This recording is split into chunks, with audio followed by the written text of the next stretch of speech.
नमस्कार, आप देख रहे हैं मनी 9 का वीकेंड स्पेशल शो कंपनी नामा। मैं हूं आपके साथ संदीप ग्रोवर। कंपनी नामा एक ऐसा शो है जिसमें हम आपको बीते कारोबारी हफ्ते यानी सोमवार से शुक्रवार की कॉर्पोरेट और स्टार्टअप जगत की बड़ी खबरों के बारे में बताते हैं। साथ ही ऐसी खबरों पर भी हमारा फोकस रहता है जिनमें कोई ना कोई विवाद जुड़ा हुआ है।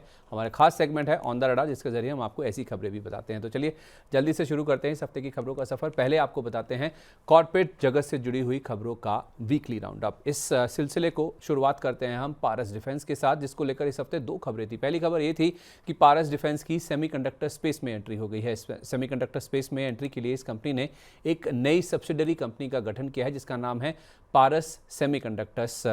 इस कंपनी में यानी कि सब्सिडरी कंपनी में 70% हिस्सा लेने के लिए इस कंपनी ने 70 लाख रुपए का निवेश किया है। और ये जो कंपनी है वो एआई यानी कि artificial intelligence, HPC, networking and data centre applications पर खास तौर पर फोकस करने वाली है। इस खबर के चलते 2 मार्च को पारस डिफेंस के शेयर में 5% से ज्यादा की मजबूती के साथ 670 रुपये 85 पैसे के स्तर पर कारोबार की क्लोजिंग हुई। हालांकि इंट्राडे में शेयर 722 रुपये 50 पैसे तक भी उछल गया था। 4 मार्च को फिर से एक खबर आई कि दक्षिण कोरिया की एक कंपनी है ग्रीन ऑप्टिक्स, जिसके साथ इस कंपनी ने एमओयू साइन किया है। डिफेंस और स्पेस एप्लीकेशंस के लिए दोनों कंपनियों की यह साझेदारी हुई है, जिसमें एडवांस्ड ऑप्टिकल सिस्टम्स के लिए मिलकर दोनों कंपनियां काम करती हुई नजर आएंगी। पारस डिफेंस में महेश ओझा जी का मानना है कि आप 740, 760, 765 तक की अपसाइड के लिए आप खरीदारी करके चल सकते हैं। और जिस दिन ये खबर आई थी यानी कि 4 मार्च को, उस दिन शेयर में 10% तक का उछाल देखने को मिला और करीब 7.5% ऊपर 721 रुपये 5 पैसे पर कारोबार की क्लोजिंग देखने को मिली।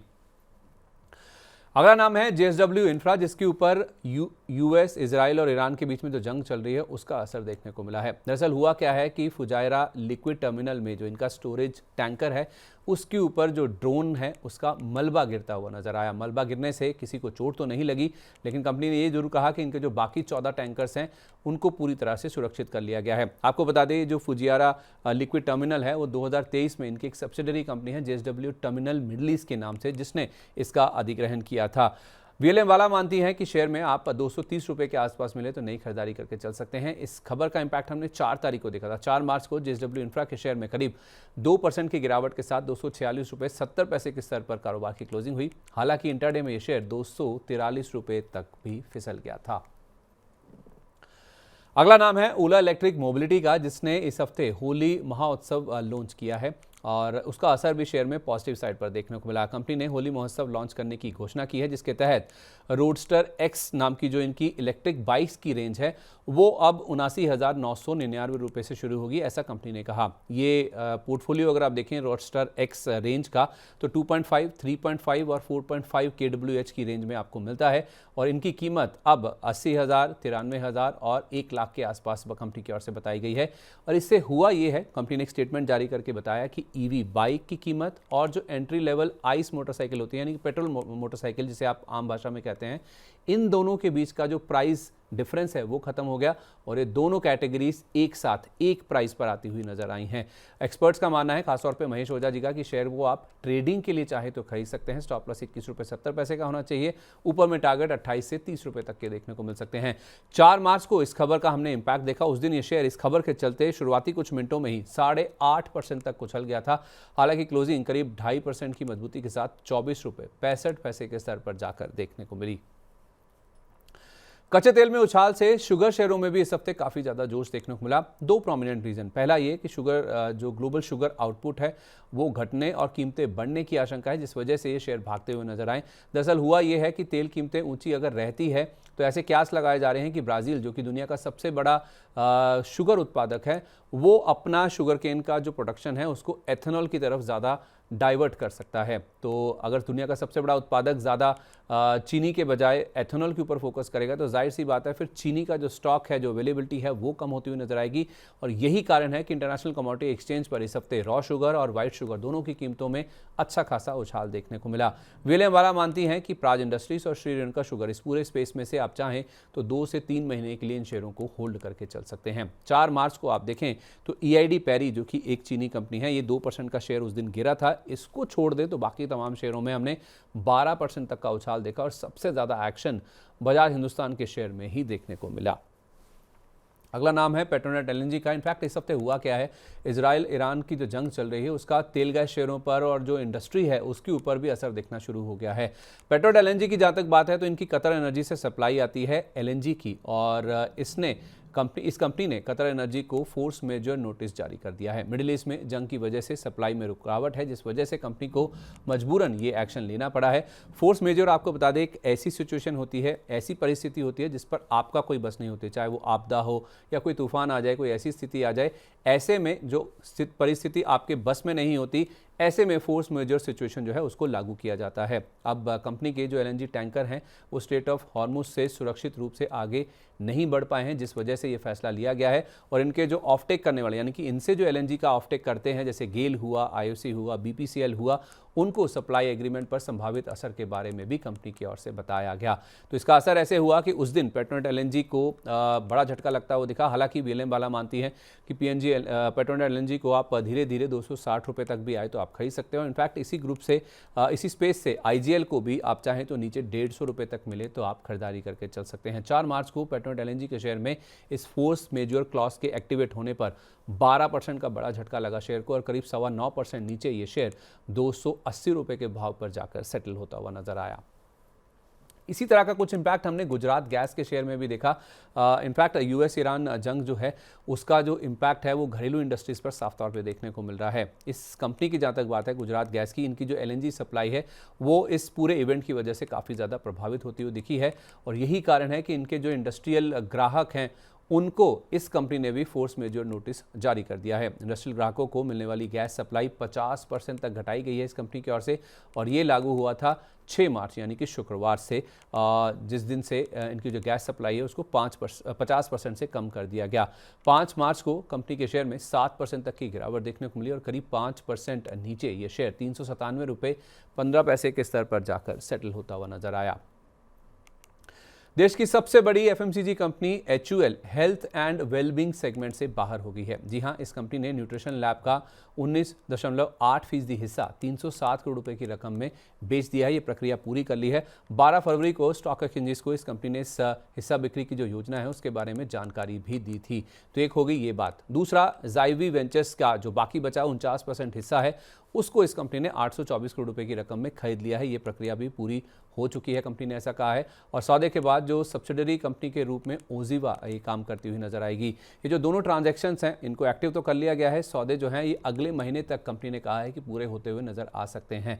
तो 5 मार्च को एचयूएल के शेयर में खुलने के कुछ ही मिनटों बाद 2277 रुपये 80 पैसे तक का उछाल देखने को मिला, लेकिन क्लोजिंग करीब 124% नीचे 2255 रुपये के स्तर पर जाकर देखने को मिली। सुंदरम फास्टनर्स में एक बड़े निवेशक ने अपनी हिस्सेदारी घटाई है। इसका नाम है एचडीएफसी म्यूचुअल फंड, जिसने बल्क डील के जरिए इस हफ्ते अपना 2% हिस्सा बेचा है। बीएसई और एनएसई यानी कि दोनों एक्सचेंजेस पर मिलाकर 358 करोड़ रुपए के शेयर बेचे गए हैं। बीएसई पर 187 करोड़ और एनएसई पर 171 करोड़ रुपए के शेयर एचडीएफसी म्यूचुअल फंड की ओर से बेचे गए हैं। 832 रुपये 17 पैसे का औसत दाम था, जिसके जरिए 22.5 लाख शेयरों की बिकवाली एचडीएफसी म्यूचुअल फंड की ओर से हुई है। आपको बता दें दिसंबर 2025 तक एचडीएफसी म्यूचुअल फंड के पास इस कंपनी की 7.6% हिस्सेदारी थी। अविनाश गुरक्षकर जी का मानना है कि अगर आपका 12 से 15 महीने का नजरिया है तो आप इस शेयर में खरीदारी करके चल सकते हैं। 5 मार्च को सुंदरम फास्टनर्स का शेयर 827 रुपये 10 पैसे तक फिसल गया था, लेकिन क्लोजिंग 2% से ज़्यादा की मजबूती के साथ 852 रुपये 95 पैसे के स्तर पर जाकर देखने को मिली। सेबी से मंजूरी मिलने से बीएसई का शेयर इस हफ्ते झूमता हुआ नजर आया। सेबी यानी कि मार्केट रेगुलेटर से डेरिवेटिव्स कॉन्ट्रैक्ट लॉन्च करने की बीएसई को मंजूरी मिली है।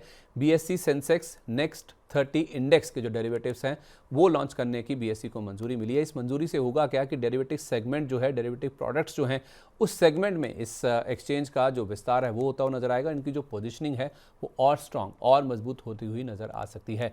5 मार्च को बीएसई के शेयर में 5% से ज़्यादा की मजबूती के साथ 2761 रुपये 40 पैसे पर कारोबार की क्लोजिंग हुई। हालांकि दिन के दौरान शेयर 2782 रुपये तक भी उछल गया था।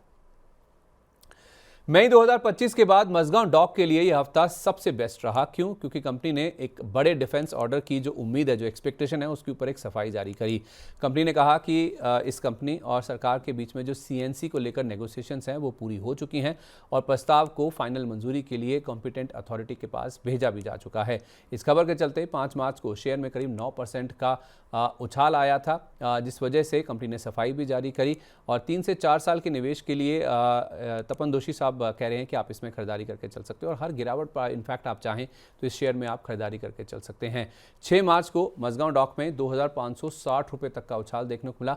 हालांकि क्लोजिंग ऊपरी स्तरों से हल्के होकर हुई, लेकिन 2 दिनों में ही शेयर में 18% का उछाल आया, जो कि मई 2025 के बाद देखें तो सबसे बड़ा जंप था वीकली बेसिस पर अगर देखा जाए तो।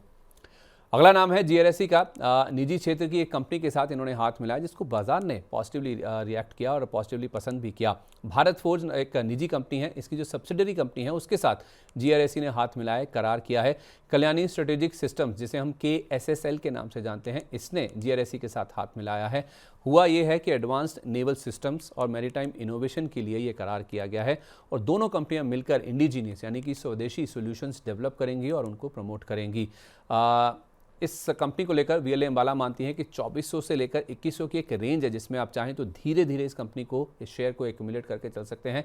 अगर आप लंबा नजरिया रखते हैं 3 से 6 महीने का, स्टॉक आपको 2850 से 3500 तक के लेवल तक भी जाता हुआ नजर आ सकता है। 6 मार्च को जीआरएससी के शेयर में 2576 रुपये तक का उछाल देखने को मिला और क्लोजिंग जो है वो ऊपरी स्तरों से हल्की सी मुनाफा वसूली के साथ देखने को मिली। चलिए बात करते हैं प्राइमरी मार्केट की। इस हफ्ते बाजार में 3 नई कंपनियों ने दस्तक दी है। पहला नाम है इसमें क्लीन मैक्स एनवायरो एनर्जी, जिसकी लिस्टिंग कमजोर रही। कमजोर इसलिए कह रहे हैं क्योंकि एनएसई पर यह शेयर 960 रुपये के भाव पर लिस्ट हुआ। इशू प्राइस से देखें तो करीब 9% के आसपास का डिस्काउंट था, क्योंकि इशू प्राइस 1053 रुपये प्रति शेयर था। ग्रे मार्केट मान के चल रहा था कि 1018 रुपये पर लिस्टिंग हो सकती है। उसके भी नीचे जाकर स्टॉक की ओपनिंग हुई, क्योंकि ये आईपीओ पूरी तरह से सब्सक्राइब नहीं हो पाया था। 94% के आसपास ये आईपीओ भरा था, जिसके जरिए इस कंपनी ने कुल 3100 करोड़ रुपए की रकम जुटाई है। फ्रेश इशू था 1200 करोड़ रुपए का, ये रकम कंपनी के पास आई है और ओएफएस से मौजूदा निवेशकों ने 1900 करोड़ रुपए के आसपास की रकम जुटाई है। अब वीएलए अंबाला मानती हैं, स्टॉक मार्केट टुडे की को फाउंडर, कि इस शेयर से निकल जाइए और इसी स्पेस में अगर आपको रहना है, एनर्जी स्पेस में, तो एनटीपीसी ग्रीन या फिर इरडा, इनमें आप चाहें तो स्विच करके चल सकते हैं। लिस्टिंग के बाद शेयर 768 रुपये तक लुढ़क गया था, लेकिन बाद में रिकवरी आई और क्लोजिंग 858 रुपये के स्तर पर हुई, जो कि 960 रुपये के इशू प्राइस से देखें तो करीब 18.5% नीचे है।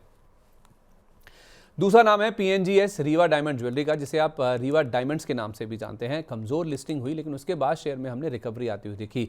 एनएसई पर यह शेयर 375 रुपये के भाव पर खुला, यानी कि इशू प्राइस से करीब 3% के आसपास का डिस्काउंट था, क्योंकि 386 रुपये इसका इशू प्राइस तय किया गया था। ग्रे मार्केट मान के चल रहा था तो 371 रुपये के आसपास की लिस्टिंग होगी। ये आईपीओ पूरा 1.25 गुना के आसपास भरने में कामयाब हुआ था, जिसके जरिए कंपनी ने 380 करोड़ रुपये की रकम जुटाई है। ये पूरी तरह से फ्रेश इशू था, ओएफएस का कोई पार्ट यहां पर नहीं था। लिस्टिंग के बाद पीएनजीएस रीवा डायमंड ज्वेलरी के शेयर ने 360 रुपये का लोच हुआ, लेकिन निचले स्तरों से शानदार रिकवरी हुई और शेयर 433 रुपये तक भी उछल गया था एक समय। हालांकि क्लोजिंग 411 रुपये 70 पैसे के स्तर पर हुई, जो कि 386 रुपये के इशू प्राइस से देखें तो करीब 6.25% के प्रीमियम पर है। ओमनीटेक इंजीनियरिंग ये तीसरा नाम है जिसकी लिस्टिंग हुई। इसकी लिस्टिंग मिली जुली रही, क्योंकि एनएसई पर यह शेयर 202 रुपये के भाव पर खुला। इशू प्राइस से 11% का डिस्काउंट था। 227 रुपये का इशू प्राइस था, तो उस हिसाब से देखें तो 11% का डिस्काउंट था, जिस पर यह शेयर खुलता हुआ दिखा। ग्रे मार्केट मान के चला था कि 10 रुपये नीचे, यानी कि 217 रुपये पर इस शेयर की लिस्टिंग हो सकती है। ये भी इशू जैसे तैसे पूरा भरा था। एक 1.14 टाइम्स इसका आईपीओ सब्सक्राइब हुआ था, जिसके जरिए कंपनी ने 583 करोड़ रुपये की रकम जुटाई है। 418 करोड़ रुपये कंपनी को मिले और 165 करोड़ का ओएफएस था। 5 मार्च को डिस्काउंट पर लिस्टिंग के बाद निचले स्तरों से शेयर में रिकवरी देखने को मिली। लिस्टिंग के बाद शेयर 202 रुपये तक फिसला और 224 रुपये 70 पैसे तक रिकवर भी हुआ, लेकिन 204 रुपये 93 पैसे पर कारोबार की क्लोजिंग हुई, जो कि 227 रुपये के इशू प्राइस से देखें तो करीब 0.10% के डिस्काउंट पर है। तो चलिए, कारोबारी हफ्ते की जो कॉर्पोरेट जगत से बड़ी सुर्खियां हैं वो हमने आपके सामने रख दी हैं। अब रुख करते हैं कॉर्पोरेट जगत की ऐसी खबरों का जिनमें कोई ना कोई विवाद जुड़ा हुआ है। जैसे मैंने आपको कहा था, हमारा एक खास सेगमेंट है ऑन द रडार, उसका रुख कर रहा हूं। और इस सेगमेंट में जो पहली खबर है वो है फिनो पेमेंट्स बैंक को लेकर।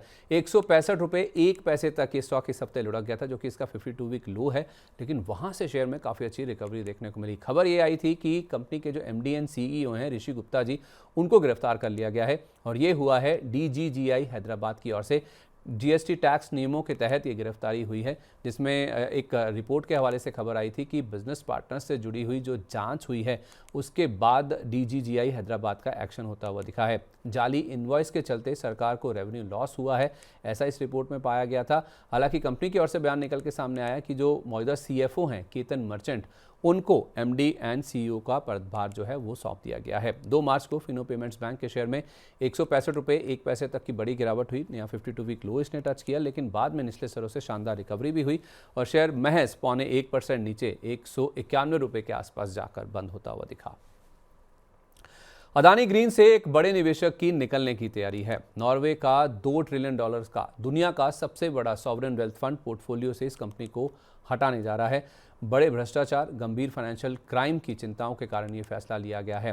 फंड अब इस कंपनी में जो अपना करीब $44 मिलियन का या यूं कहें 0.25% हिस्सा है उसको बेचेगा।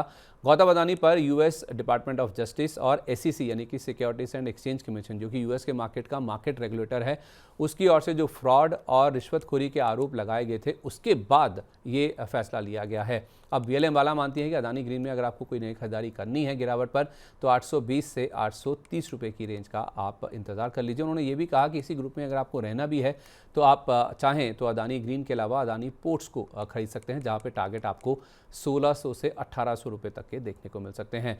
2 मार्च को ये खबर आई थी, उस दिन अदानी ग्रीन के शेयर में 6.5% तक की गिरावट देखने को मिली एक ही दिन में, और कारोबार की समाप्ति भी 4.5% से ज़्यादा की गिरावट के साथ 903 रुपये 55 पैसे के स्तर पर जाकर हुई। फोर्स मोटर्स से मार्केट रेगुलेटर सेबी ने जवाब मांगा है, जिसका इंपैक्ट हमने शेयर पर नेगेटिव साइड पर बनता हुआ देखा। अब सेबी ने क्या किया है कि सेबी ने इस कंपनी से एक तो इनके तिमाही नतीजे और दूसरा जो शेयर प्राइस मूवमेंट है उसको लेकर जवाब मांगा है। Q3 FY26 यानी कि जो हालिया नतीजे आए हैं और FY24 के जो पहले 9 महीने के नतीजे हैं उनको लेकर जवाब मांगा गया है। तीसरी तिमाही में आपको बता दें जो हालिया नंबर आए थे उसमें इनका मुनाफा ऑलमोस्ट 4 गुना के आसपास हो गया था। 115 करोड़ रुपए से बढ़कर ये 406 करोड़ रुपए के आसपास पहुंच गया था। इसके साथ साथ 12 से 20 फरवरी 2024 का जो शेयर मूवमेंट था उसको लेकर भी जवाब मांगा गया है। 4 मार्च को कंपनी को सेबी से ईमेल के जरिए ये जो जानकारी है वो मिली थी। इसके अलावा सेबी ने इनसाइडर्स और डेजिग्नेटेड पर्सन जो है इस कंपनी से जुड़े हुए उनकी भी जानकारी मांगी है। तो 5 मार्च को फोर्स मोटर्स के शेयर में वैसे तो काफ़ी अच्छी मजबूती देखने को मिल रही थी, 1.5% ऊपर ही ये स्टॉक बंद होता हुआ दिखा 21,755 रुपये के लेवल पर, लेकिन दिन के दौरान ये शेयर 22,900 रुपये तक भी उछल गया था और वहाँ से देखें तो लो पॉइंट तक करीब 6% के आसपास का फॉल भी देखने को मिला। रियल एस्टेट दिग्गज DLF की सब्सिडरी के लिए सुप्रीम कोर्ट से एक बुरी खबर आई है। सुप्रीम कोर्ट का कंपनी के खिलाफ CBI जांच का आदेश आता हुआ दिखा है।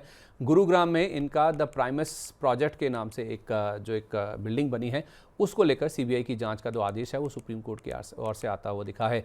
जो इनके घर खरीदार हैं उनकी जो चिंताएं थी, उनकी जो शिकायतें हैं, उसके चलते सुप्रीम कोर्ट ने ये फैसला लिया है। 5 घर खरीदारों ने एक तो जो डिलेस हुए हैं वो, और दूसरा जो यूटिलिटीज़ नहीं मिल पा रही हैं यानी कि पानी बिजली के कनेक्शन पक्के नहीं हो पाए हैं, उसकी शिकायत हुई थी, जिस वजह से ये मामला सामने आता हुआ दिखा है। इनकी सब्सिडरी कंपनी है DLF होम डेवलपर्स लिमिटेड, जिसे आप DHDL के नाम से भी जानते हैं, उसकी ओर से ये प्रोजेक्ट डेवलप किया गया है। 565 के करीब मिले तो तपन दोषी जी का मानना है कि आप चाहें तो इस शेयर को धीरे धीरे खरीद सकते हैं, और VLM वाला भी मानती है कि 560 रुपये से लेकर 550 ये रेंज है जिसके बीच में आप चाहें तो इसमें निवेश कर सकते हैं। स्टॉप लॉस 535 का होगा, टारगेट 600, 650, 700 रुपये तक के हो सकते हैं अगर आप 3 से 6 महीने का नजरिया लेकर चलते हैं। इस खबर के चलते 4 मार्च को DLF के शेयर में 4% की गिरावट देखने को मिल चुकी थी, लेकिन 6 मार्च को फिर से शेयर 574 रुपये 85 पैसे तक फिसला था। हालांकि दिन के निचले स्तरों से शेयर में थोड़ी रिकवरी भी देखने को मिली। अनिल अंबानी की मुश्किलों का दौर अभी भी जारी है, इनकी मुश्किलें कम होने का नाम नहीं ले रही हैं। इस हफ्ते शुक्रवार को फिर से खबर आई कि ED यानी कि इन्फोर्समेंट डायरेक्टोरेट ने 10 से 12 ठिकानों पर छापेमारी की है। अनिल अंबानी और रिलायंस पावर से जुड़ी हुई कंपनियों के ऊपर छापेमारी की गई है। ED की 15 टीमों की ओर से यह छापेमारी की गई है। एक रिपोर्ट के हवाले से एक खबर निकल के सामने आई थी और रिलायंस पावर से जुड़े हुए अधिकारियों पर ED जांच का जो फोकस है वो निकल के सामने आया। 2 शहर हैं जिसमें मुंबई और हैदराबाद शामिल हैं, जिसमें 10 से 12 11 ठिकानों पर ईडी की ओर से जो छापेमारी है वो की गई है। ये बैंक फ्रॉड का मामला है जिसको लेकर हम कंपनीनामा के कई सारे एपिसोड्स में आपके साथ जानकारी साझा कर चुके हैं, जिसमें शायद 17,000 करोड़ रुपए के आसपास की प्रॉपर्टीज ऑलरेडी अटैच हो चुकी हैं।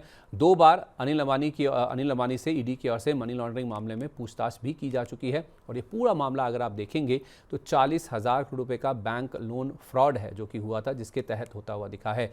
ईडी ने आपको बता दें कि एडीएजी के खिलाफ मनी लॉन्ड्रिंग से जुड़े हुए 3 मामले फिलहाल दर्ज किए हैं। बैंक फ्रॉड, जैसे मैंने आपको कहा, और फाइनेंशियल अनियमितताओं के चलते ये जो मामले हैं वो दर्ज किए गए हैं। 6 मार्च को रिलायंस पावर के शेयर में 22 रुपये 29 पैसे तक की गिरावट देखने को मिली। हालांकि निचले स्तरों से रिकवरी के साथ कारोबार की क्लोजिंग हुई और इस ग्रुप की जो दूसरी लिस्टेड एंटिटी है रिलायंस इंफ्रा, इसमें तो अच्छी खासी मजबूती के साथ कारोबार की समाप्ति देखने को मिली। तो आज के एपिसोड में बस इतना ही। खबरों के सिलसिले को हम यहीं पर विराम देते हैं। अगले शनिवार को आपसे फिर मुलाकात होगी इसी समय नई खबरों के साथ। तब तक आप जुड़े रहिए मनी 9 के साथ। विदा लेने से पहले एक ज़रूरी बात आपको बतानी है। अगर आपको हमारा इस हफ्ते का शो अच्छा लगा है तो नीचे कमेंट बॉक्स में अपनी राय हमारे साथ शेयर कीजिए। आप कैसी खबरें देखना चाहते हैं वो भी बताइए और अपने दोस्तों को, सहयोगियों को, रिश्तेदारों को भी इस वीडियो का लिंक ज़रूर शेयर करें अगर आपको ये वीडियो अच्छा लगा है। एक और ज़रूरी बात, मनी 9 आपके लिए लेकर आया है मनी 9 प्राइम मेंबरशिप। इसमें होगा क्या, अगर आप हमारे एक्सक्लूसिव कंटेंट को देखना चाहते हैं, आपकी स्टॉक से जुड़ी हुई, म्यूचुअल फंड पोर्टफोलियो से जुड़ी हुई कोई क्वेरीज हैं, कोई उलझने हैं, उनका आप जवाब लेना चाहते हैं तो आप जल्दी से इन तीनों में से कोई भी प्लान सब्सक्राइब कर लीजिए। आप प्रतिबद्धता के साथ आपके सवालों का जवाब हम देंगे। ज्वाइन करने के लिए मनी 9 के किसी भी पेज पर आप जाएंगे ना तो आपको ज्वाइन बटन दिखेगा, उसको प्रेस करने पर प्लान चुनिए, पेमेंट कीजिए, आप हमारे प्राइम मेंबर बन जाएंगे। और पहले से मेंबर हैं तो आपको रिज्यूम का बटन दिखेगा। सेट ऑफ इंस्ट्रक्शंस फॉलो करते चलिए, पेमेंट करने के बाद आपकी मेंबरशिप फिर से शुरू हो जाएगी। तो आज के लिए बस इतना ही। नमस्कार, हैप्पी वीकेंड।